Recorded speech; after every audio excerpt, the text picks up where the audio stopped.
नमस्कार मैत्रिणींनो, तर मी माझ्याकडे जे एक्स्ट्राचं कापड होतं, ब्लाउज पीस उरलेले असतात किंवा आपल्याकडं आपल्या ड्रेसचे कापड असतात, त्या पद्धतीचे जे कापड होतं, त्या कपड्यापासून मी कशा पद्धतीने बॅग्स किंवा आपल्याला सामान आणायला जाण्यासाठी किती सुंदर अशा बॅग तयार केलेल्या आहेत पाहू शकता.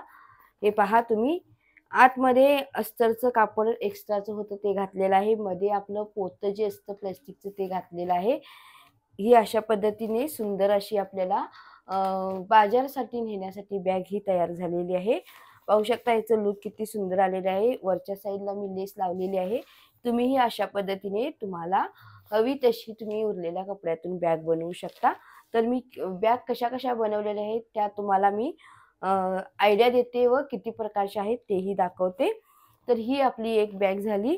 तर दुसरी जी आहे ती ब्लाउज पिसाचं कापड जे वापरत नाही आपण, तर त्या ब्लाउज पिसाच्या कपड्यापासून ही अशा पद्धतीची बॅग बनवलेली आहे.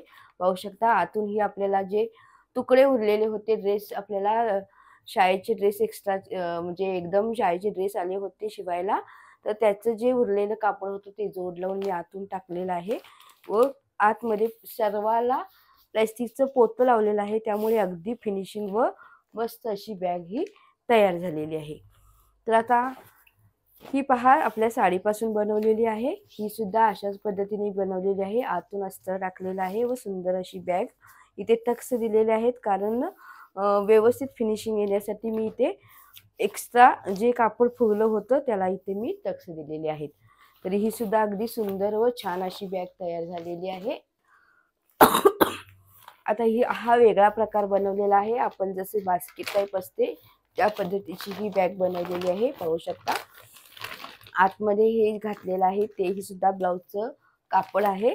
मध्ये आपलं प्लास्टिकचं कागद घातलेलं आहे.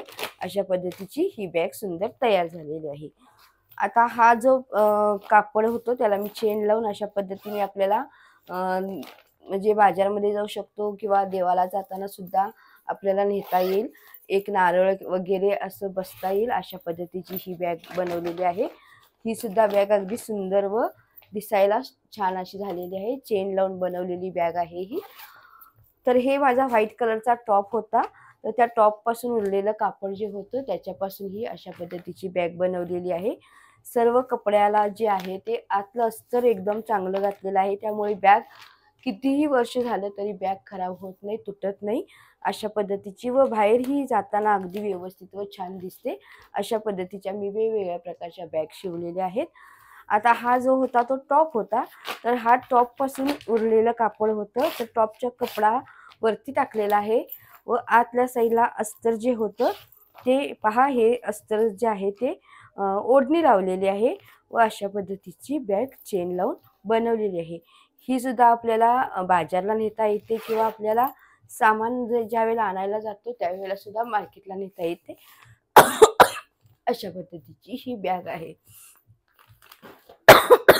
तर ही बॅग पाहू शकता ड्रेस शिवायला आले होते त्यातून उरलेलं कापड आहे त्याच्यापासून बनवलेली बॅग आहे. इथे मी जोड दिलेला आहे व अशा पद्धतीने सुंदर अशी आतल्या साईडला अस्तर लावून हे चांगल्यातलं अस्तर लावून ही बॅग तुकडेच जोडलेले आहेत अस्तरचे सर्व व सुंदर अशी ही सुद्धा बॅग तयार केलेली आहे.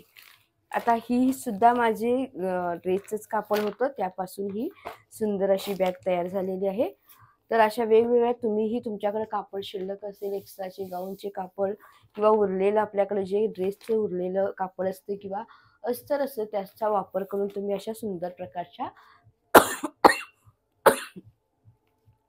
बॅग शिवू शकता. तर हा व्हिडिओ तुम्हाला आवडला असेल नक्कीच तुम्ही चॅनलला सबस्क्राईब करा, लाईक करा व शेअर करा. तर पाहू शकता किती सुंदर अशा बॅग तयार झालेल्या आहेत.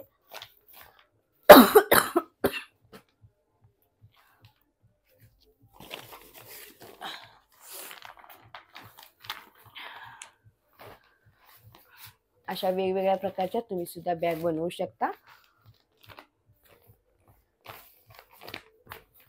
पहा किती छान अशा दिसत आहेत व सुंदर सुद्धा झालेल्या आहेत.